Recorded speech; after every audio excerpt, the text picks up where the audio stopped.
estamos hoy contigo, Estribor, que te agradecemos mucho este tiempo que vas a estar con nosotros. Y bueno, y como investigador del Centro Reina Sofía, pues en esta ocasión vamos a abordar dos temáticas, ¿no? o dos investigaciones recientes del centro. Y empezamos, si quieres, por la primera, que es la de creencias que sustentan la generación de estereotipos y prejuicios nocivos, que esta se desarrolló en julio de 2020. Uh-huh.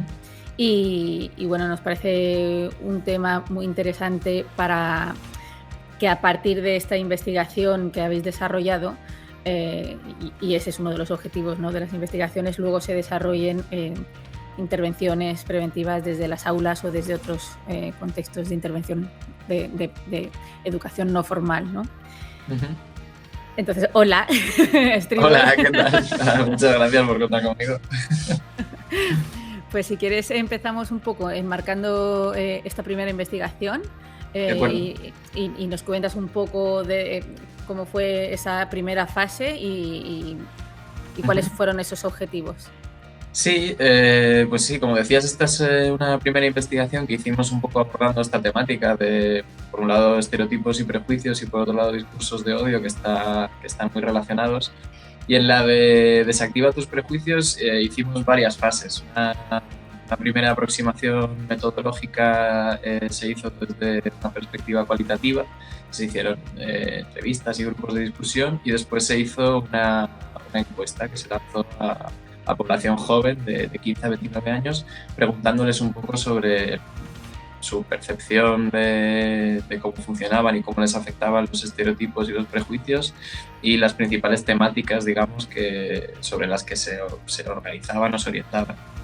Entonces, los resultados que obtuvimos de estas primeras dos fases o dos aproximaciones metodológicas nos permitieron diseñar un poco esta intervención socioeducativa, digamos, pues, aprovechando estrategias de educación no formal y metodologías creativas, donde a través del teatro social planteamos como una serie de talleres para que se pueda trabajar desde las aulas este tipo de problemáticas, ¿no?, que surgieron a lo largo de la investigación.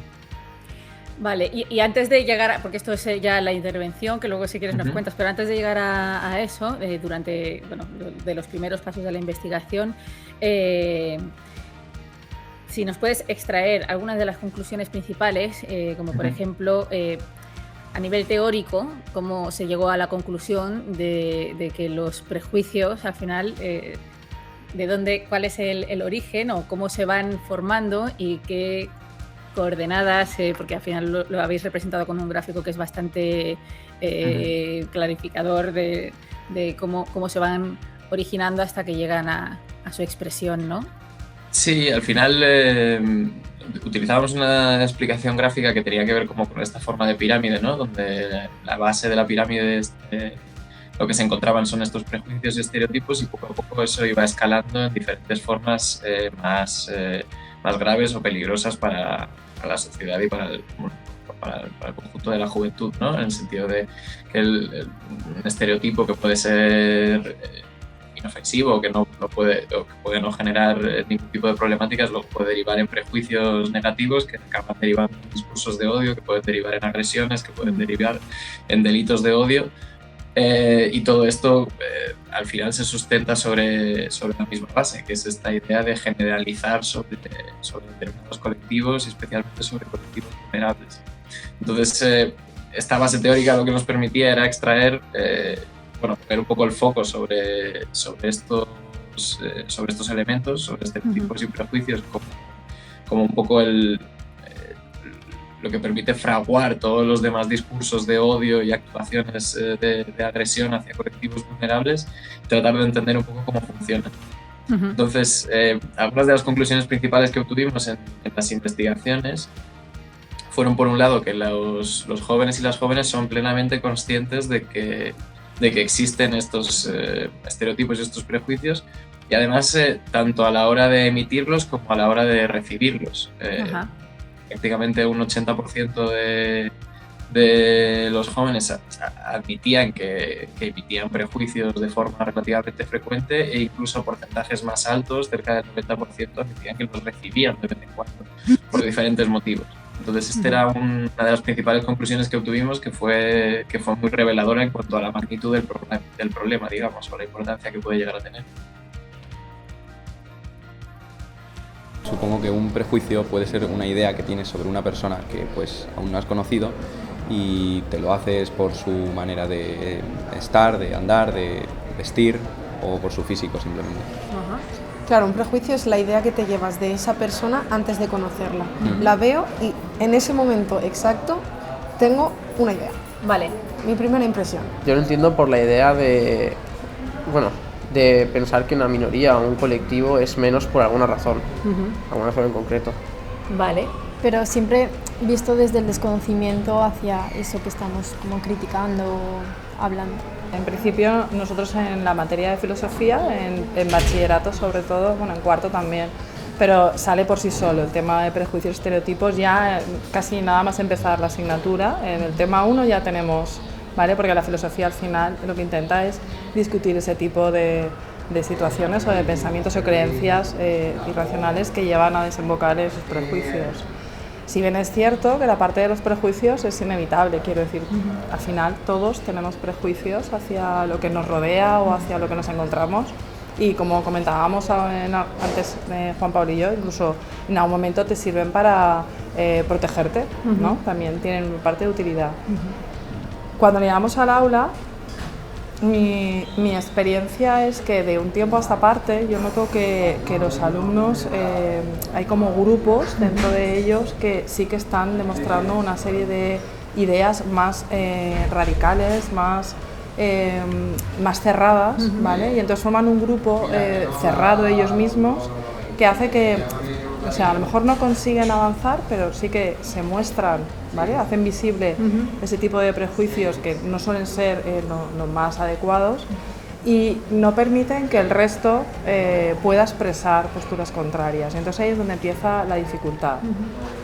Desde la asignatura nosotros no intentamos imponer ningún tipo de criterio, sino que dejamos que ellos expresen e intentamos fomentar un poco el pensamiento crítico para que examinen eso que están diciendo y afirmando tan alegremente, para que busquen... ¿En qué? Perdón que te interrumpa. ¿Estos prejuicios que dices que se han evidenciado últimamente, de qué tipo son? Pues mira, desde posturas mucho más machistas, posturas de rechazo a determinados grupos, por ejemplo, inmigrantes,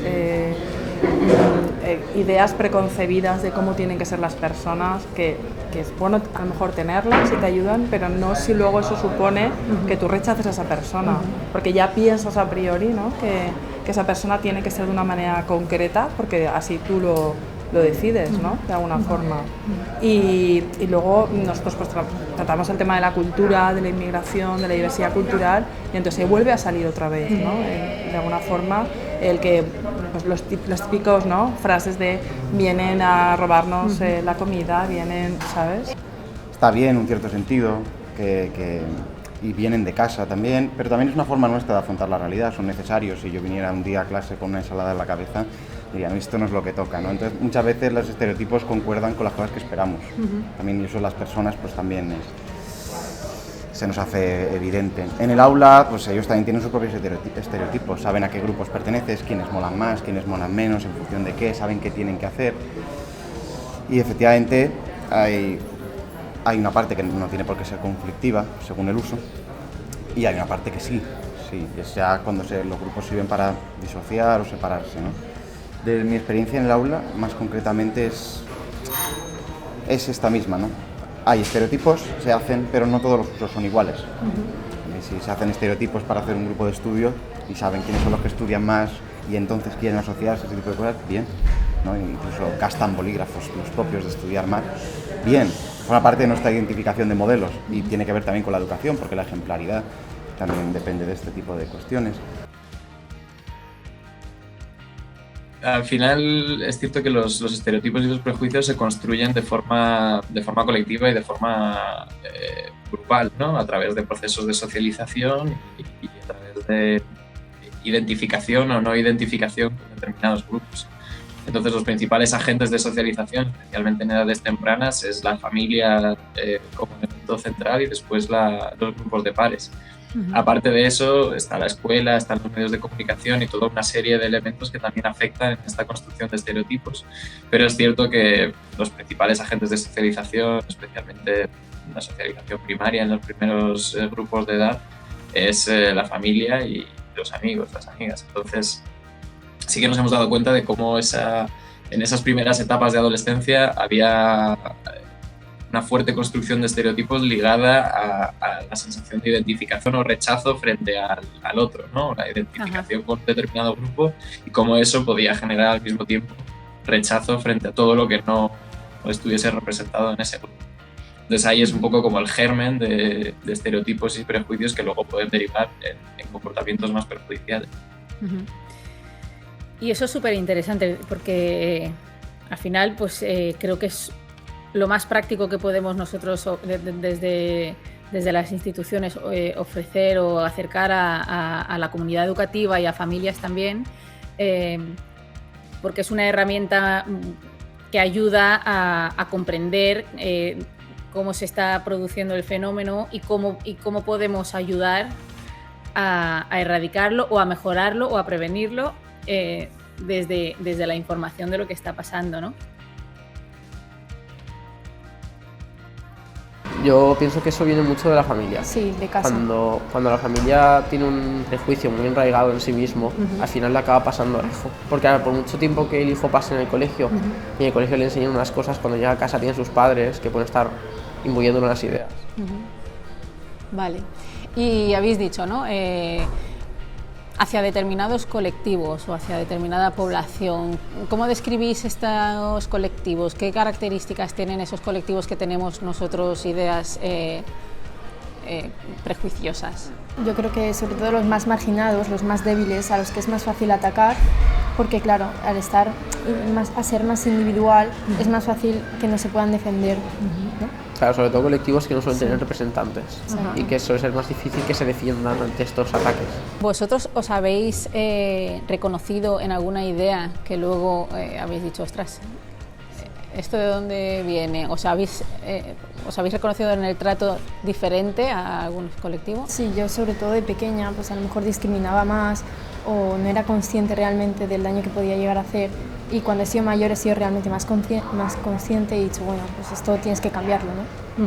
Pero yo creo que es algo que nos puede pasar a todos porque realmente de pequeños no eres consciente de lo que piensas ni lo que haces porque son ideas que te llegan de casa porque aprendemos copiando y copiamos de lo de casa. Entonces hasta que no llega la adolescencia, que es cuando reflexionas más todo, no desarrollas tu verdadera personalidad, ¿no? Vale. Sí, a ver, yo creo que eso al final todo el mundo sin querer hemos tenido algún prejuicio y a veces que lo hacemos sin querer porque es algo tan enraigado en la cultura que es muy difícil deshacerse de él. Entonces hay veces que sin querer lo haces, te puedes dar cuenta y rectificarlo, pero pienso que a todos nos pasa alguna vez. A ver, yo creo que independientemente de que la connotación sea buena o mala, viene de cómo te hayan educado desde que naces en tu familia, aparte de la cultura en la que estás, ¿no? Interviene mucho la educación que tus padres te dan y, bueno, el nivel de educación, o sea, de conocimientos que tengas. Y los valores que te hayan transmitido también. Claro, esto puede cambiar en algún momento de tu vida, de dejar lo que te hayan enseñado tus padres y decir, bueno, pues no creo en estos prejuicios, pero normalmente son por los padres o por la educación que te dan o por los amigos que tienes. Claro, ahí entra el tema de con las personas con las que te relacionas y el nivel de conocimiento que adquieras, ¿no? Y afinidad con ellas. Claro. Cuanto más tienes, como que tienes más capacidad de criticar, ¿no? De decir, vale, esto porque lo he dicho, o tienes más perspectiva ante las cosas. Desde mi opinión es así. Bueno, ya hemos hablado, ¿no? de cómo se van generando estos estereotipos y cómo van formándose y cómo en la adolescencia, que es el momento de bastante vulnerabilidad, ¿no? Que se están conformando estos estereotipos, de repente bueno, habéis llegado también a la conclusión de que hay dos mecanismos que se dan en el adolescente cuando se enfrentan a un prejuicio nocivo, y puede haber como dos maneras de enfrentarse a ellos o de reaccionar, ¿no? Una más negativa, digamos, o más evitable, y otra que es la que tenemos que fomentar desde la educación y desde las familias. Sí, bueno, al final todo lo que tenga que ver con la intervención en estereotipos y prejuicios es difícil simplificarlo, ¿no? A dos modelos únicamente en cuanto a cómo se puede responder o cómo se puede actuar frente a ellos. Pero al final es importante englobar todo proceso de intervención o todo proceso de reflexión sobre este tipo de cuestiones, tratando de evitar los reduccionismos y evitar la simplificación, ¿no? Entonces, es cierto que estos dos mecanismos pueden ser más en cuanto a esta dinámica que hablábamos antes de rechazo frente al otro y de cerrarse un poco en el propio grupo o en la propia identidad, y el otro mecanismo que tiene que ver más con la curiosidad o con mantener la mente abierta y no cerrarse a lo que creemos que es lo normal o lo que debería ser, sino plantearse otras posibilidades para poder aprender simplemente a no cerrarse en los estereotipos y prejuicios que todos y todas tenemos. Y en ese sentido también pues tenemos que entonar un poco el mea culpa, ¿no? Porque es verdad que si se empiezan a conformar en la escuela y en la familia, y nosotros, pues los adultos, también deberíamos un poco revisarnos todas estas creencias que tenemos y bueno, que estamos a tiempo también de plantearnos de dónde vienen porque muchas veces pensamos que no tenemos estereotipos y en ocasiones nos sorprendemos, ¿no? A nosotros mismos con ciertas creencias o actitudes que evidencian que sí que siguen estando ahí, ¿no? Estos prejuicios, y a lo mejor pues no son tuyos, no los has reflexionado tú, te vienen heredados de otros en contextos, y está bien, bueno, que al final el pensamiento crítico es una de las, como para muchas otras cosas, ¿no? El pensamiento crítico es una de las herramientas más poderosas que tenemos a nuestro alcance.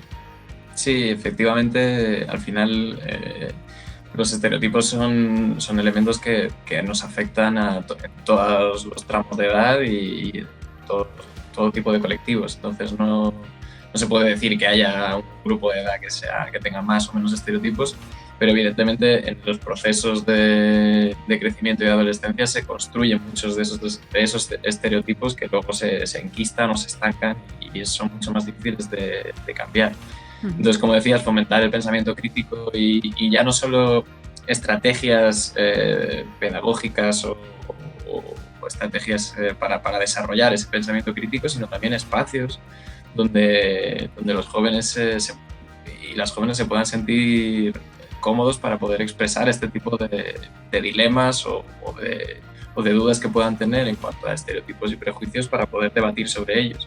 Porque lo que nos hemos dado cuenta a través de varias investigaciones es muchas veces esa falta de espacios o de mecanismos, tanto en ámbitos educativos como en ámbitos de educación no formal o incluso en espacios familiares, para poder tratar este tipo de temáticas, simplemente porque la gente que debería poder dinamizarlas o promoverlas no tiene las herramientas o no se siente cómoda para poder hacerlo. Entonces creemos que esto sí que es un reto que tenemos que afrontar de forma colectiva.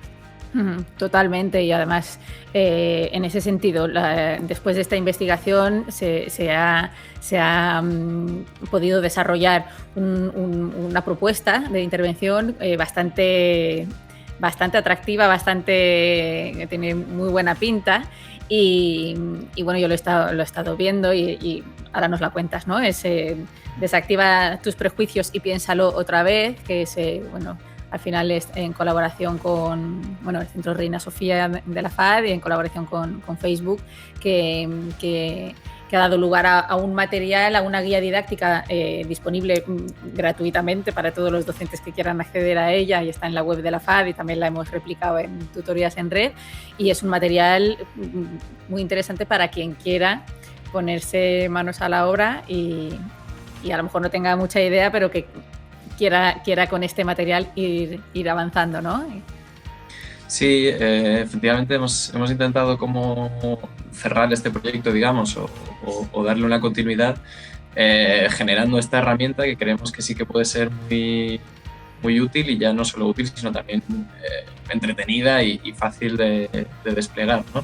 Que es un poco siempre basándonos en esta lógica de que a la hora de trabajar con población adolescente o población joven en general, el aprovechar metodologías creativas o elementos que no se basen solo en la reflexión sobre el papel o sobre los debates y la asamblea abierta, que no significa que no sean interesantes y útiles, pero creemos que el aportarle este elemento donde la creatividad tenga un papel fundamental o central siempre va a generar discursos que de otra manera no se generarían, porque hay una sensación de libertad, ¿no?, a la hora de expresar este tipo de elementos desde la creatividad. Entonces, por eso planteamos el teatro social como herramienta central en esta guía docente, y lo que hemos hecho ha sido intentar hacer una guía lo más adaptable posible a cualquier tipo de contexto. Entonces, en la guía hay diferentes talleres que se plantean con diferente duración, desde 2 sesiones hasta 4 o 5 sesiones, que se pueden combinar también entre ellos. Y la idea es utilizar los diferentes ejercicios o las diferentes técnicas que se despliegan en la guía para poder tratar los principales temas que han salido en las investigaciones, ¿no?, que más estereotipos generan, que normalmente tienen que ver tanto por un lado con el género y la orientación sexual, por otro lado con el origen migratorio y la etnia, y también con diferentes estereotipos ligados a las ideologías políticas. Entonces, nuestro foco ha estado sobre estas 3 áreas, aunque son extrapolables las técnicas que hemos ido implementando a otras áreas que también generan estereotipos que pueden tener que ver con la forma del cuerpo o el origen social de clase o cualquier otro tipo de elemento que consideramos que sea relevante en el contexto en el que se vaya a aplicar. Pues de esta investigación de los prejuicios recomendamos, porque aquí no vamos a poder abordarla toda y es muy interesante y muy útil, que quien tenga interés se dirija a la web del Centro Reina Sofía sobre adolescencia y juventud de la FAD y se la descargue, porque está la investigación entera, están infografías, hay resumen y está todo tipo y luego también los accesos a estos materiales que estás diciendo. Ellos mismos vayan reconociéndolos, que se den cuenta a veces qué roles están jugando ellos, si soy el repetidor, si soy el aprobador, cosas así, que muchas veces ni siquiera son conscientes de estar cumpliendo un rol específico.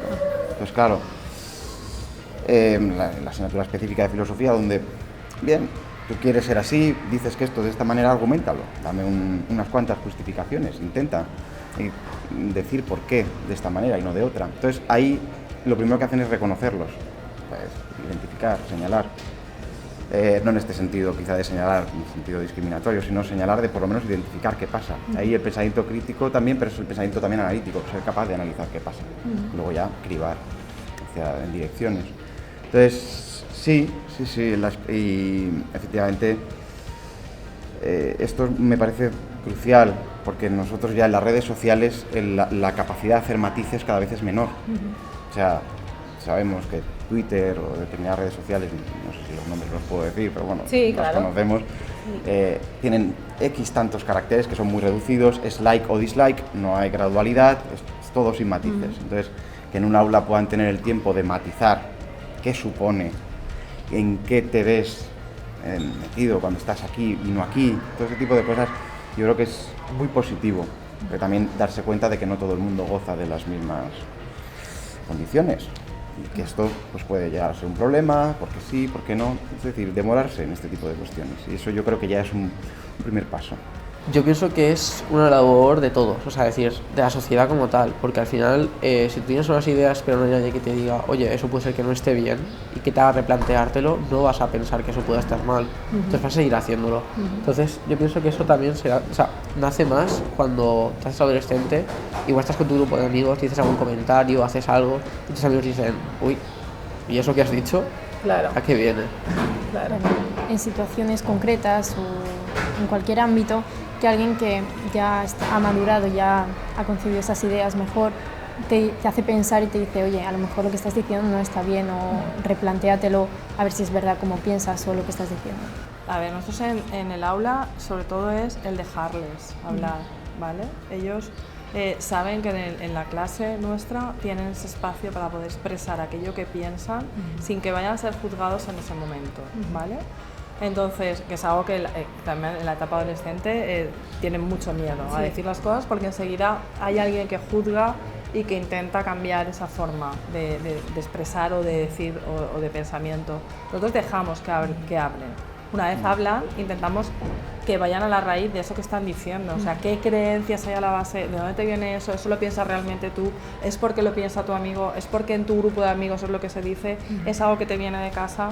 ¿Vale? Y luego cuando le pones una etiqueta y un nombre es cuando más ellos ya se dicen, ah, no, yo eso no lo soy. ¿Sabes? Claro, yo estoy diciendo que las mujeres ya tienen muchos derechos, ¿vale? Pero cuando yo te digo, vale, vamos a analizar eso, las mujeres tienen muchos derechos. ¿Dónde tienen muchos derechos? ¿O tienen derechos? ¿Cuántos países quedan donde las mujeres no disfrutan de estos derechos? Entonces, claro, el desconocimiento también, ante la información que intentan transmitir ellos, les hace ver que de alguna manera tienen que empezar a volver a analizar eso que creían ya que era la verdad y un dogma, ¿vale?, que no podían discutir. Sobre todo que vean la posibilidad del ensayo y el error, que vean que no tienen tan claras las posiciones muchas veces, que necesitan de hecho confeccionarlas, que el estudio las mejora, que estudiar sirve para mejorar también, elevar el nivel también de la discusión. Eso también es importante, ¿no? Que vean que bueno, y de hecho el proceso educativo, al ser continuado, también esto que estábamos comentando de la atomización que tienen con las pantallas, verdaderamente ellos gran parte de su identidad actual la viven mediante un perfil social de tipo virtual. Es decir, es mucho más fácil ser guapo en Instagram, claro, por ejemplo, y tantas otras cosas, ¿no? Pero ese tipo de referencias que los buscan también ahí. Claro, que en el aula se genere un espacio donde puedes ensayar tus opiniones también, puedes contrastar también y ver que es necesario formarse para decir las cosas y que no simplemente, pues como pasa muchas veces en las redes sociales, que es petar directamente a alguien también porque tienes la distancia suficiente para hacerlo. Aquí en el aula, si tú hablas mal de alguien, pues lo tienes cerca, tienes que decir por qué debería de ser de esta manera y no de otra. Entonces, eso ya es que ya gana demasiado, porque es que la realidad es diferente. No es lo mismo hablar cara a cara que hablar de forma virtual. Y eso, aunque se ha comentado mucho y se comenta mucho en prensa y todo esto, la cuestión de los dispositivos digitales en las aulas, hombre, es que hay cosas que no son sustituibles. Aunque es verdad que cada vez más, esto es a nivel general, ellos lo ven también en sus familias, lo ven por la calle, que todo el mundo va con el teléfono, que es una extensión de su brazo. Entonces, también tener en las aulas el momento de no estar pendientes exactamente de este tipo de identidades que tienen sus perfiles, con sus likes, con sus seguidores. Esto lo hemos vivido muchas veces en las aulas, a veces les da igual lo que les digas porque ellos ya tienen su personalidad hecha. Su otra personalidad. ¿No? Claro, que me importa no lo que me digas. Real. Claro, a mí que me importa que tú me pongas esta calificación a la otra, yo tengo 11.000 seguidores. Claro. ¿Sabes? Aquí a nivel de centro educativo sí que tenéis y generáis esos espacios de reflexión y de análisis, pero luego van a casa y se encuentran con que a lo mejor no tienen esa oportunidad para reflexionar o para analizar, o esos tiempos. ¿Se puede hacer algo desde el centro educativo en ese sentido, para acercar a las familias y para hablar de estos temas, del tema de los discursos de odio, del tema de las tecnologías, del tema incluso del acoso, del bullying? Sí. A ver, yo creo que es muy importante que los padres se conciencien, las familias se conciencien de lo que es una escucha activa. Y una escucha activa implica que tú en ese momento dejas lo que estás haciendo y escuchas a la persona que tienes delante. Si tu hijo o tu hija vaya a decirte algo y tú vas a estar con tu móvil también, porque también estamos los padres con los móviles, o vas a estar más pendiente de lo que la televisión está diciendo o de la comida que estés haciendo, ¿vale?, o del libro que estás leyendo, rápidamente vas a perder ya esa comunicación con tu hijo o con tu hija. Entonces, eso evitarlo. Escucha activa, siempre, ¿vale? Creo que lo más importante para cualquier familia son sus hijos.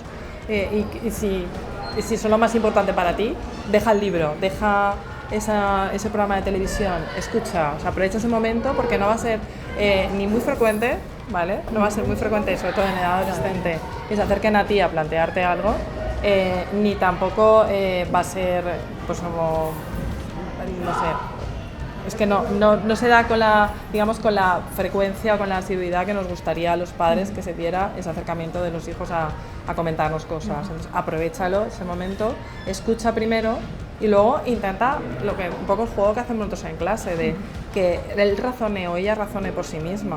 O sea, porque si tú le dices, pero qué barbaridad me estás diciendo, ya has cortado la conversación.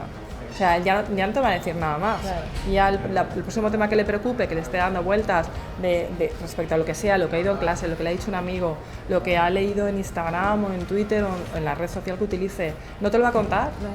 No te lo va a contar. Entonces es importante. Estás emitiendo un prejuicio como padre o madre, sí, con respecto a la opinión de tu hijo. Correcto. ¿No? Entonces, escucha activa. Una vez has oído, por barbaridad que sea, con postura, respira y ahora di, a ver, vamos a ver. ¿Qué piensas tú de esto? ¿Vale? ¿Cómo crees que esto puede ser así? Piensa, ponte en el lugar de esa otra persona, para que también el tema de ponerse en el lugar del otro de alguna forma le ayude a ver que pueden haber maneras distintas de ver la vida y de ver el mundo. Y si necesitan ayuda, pedirla. Porque muchas veces pues hay chavales que están muy cerrados en sí mismos y que les cuesta muchísimo comunicarse con sus familias. Entonces, no pasa nada si hay una tercera persona que no soy yo, mamá, o no es el papá, el que tiene el acceso directo a ese chaval o esa chavala. Si es el tío, pues oye, vamos a aprovechar al tío. Si es la tutora del cole, ostras, por la tutora del cole. Pero, ¿vale? O sea, si nosotros no lo conseguimos como padres, vamos a ver si hay otras personas que lo pueden hacer. Vamos a dejar que otras personas. La cuestión es que el adolescente al final tenga el sitio, el lugar donde poder expresar. Bueno, el grupo de iguales, porque en la adolescencia muchas veces la opinión que tenga un amigo o una amiga me va a influir más o voy a hacerle bastante más caso que a la que pueda tener un familiar en ciertos periodos de la vida. Al final un poco es estrechar lazos y como dices tú, ¿no? El tema de la escucha activa y de estar presentes en esos momentos esporádicos de comunicación, que sea comunicación efectiva y real. Pequeñitos. Y desde pequeñitos. Porque si desde pequeñitos no lo hemos empezado a hacer, cuando entran en una etapa como la adolescencia, que es enfrentarme al papá y a la mamá, al profesor, o sea, dejan de adorar a los papás, de adorar a los profesores para buscar el enfrentamiento para construir su propia identidad. Claro. Que es así, es evolutivo y esto pasa. Claro. Pero claro, si tú no has escuchado antes, no pidas muchos milagros de que te escuchen ahora. Hay que hacer el hábito de la comunicación para que sea algo natural y que fluya y que cuando tenga un problema acuda, ¿no? Sí, eso es básico. Que el propio alumnado pueda ver también primero varias cosas, ¿no? Que a pesar de los estereotipos que ellos y los roles que ellos cumplan en sus casas, también tienen que dar la cara fuera de los colegios, en el sentido de que no pueden vivir solamente enclaustrados en un núcleo cerrado, para bien o para mal, y viceversa también, que no solamente el colegio, sino hay una cierta reciprocidad ahí. Y ahí yo creo también, por lo que comentábamos también de las cuestiones de las redes, también les obliga a tomar peso de realidad. Es decir, puede haber gente que en redes sociales sea totalmente irrelevante, pero verdaderamente tenga un papel relevante en sus clases, que puedan realmente, que sean gente valiosa, merece la pena ser escuchada, independientemente de que no tengan medios de difusión masiva, por ejemplo. Todo este tipo de cuestiones. Y luego además también que vean que cómo tienen que afrontar ellos su vida, su vocación personal, no es una cosa que venga del todo determinada por sus padres ni tampoco por el centro. Es decir, que tienen ellos que su vocación no son sus padres y su vocación tampoco se la impone del todo el centro. Entonces, que aprendan de este modo, ¿no? a ir tratando de dar razones de las cosas que tienen que hacer y que tienen que buscarlas también y que no es sencillo. Y que guiarles hacia la cuestión de autonomía. Claro, ¿no? Estas cuestiones de autonomía. Sí, porque en el fondo, a fin de cuentas, ellos son los que se tienen que terminar haciendo cargo de este tipo de comportamientos, de este tipo de actitudes, incluso de sus propias expectativas, a fin de cuentas, las expectativas que tienen tanto de su familia como de las que tienen de sus estudios. Entonces, efectivamente. Y luego, por otro lado, si se acostumbran a que las cosas que persiguen en su vida tengan que hacerla de forma argumentando, razonando, exponiendo el por qué lo hacen, hombre, pues es preferible a otras formas que sabemos que existen de conseguir objetivos e intereses que igual no son las mejores para la convivencia. En el fondo también la convivencia social, que es en el fondo de lo que va a esta cuestión, no todos los modelos de convivencia son deseables. Y eso también tienen que darse cuenta, tanto el modelo de convivencia suyo familiar como el escolar, el social, ya a niveles como abriendo, ¿no?, los marcos, ¿no? Entonces, yo creo que desde que si ellos ven que sus centros dialogan con sus familias y que viceversa, y que eso es posible y que no tienen por qué cumplir un estereotipo fijo, que si soy el pringado aquí o la pringada aquí y allá, o soy pringado en redes pero fuera me va bien, o sea, una red de relaciones complejas, ¿no? Pero desde el centro, sobre todo, procurarles hacer ver que no hay una determinación específica, digamos que hay cosas por hacer y que tienen responsabilidad en ello.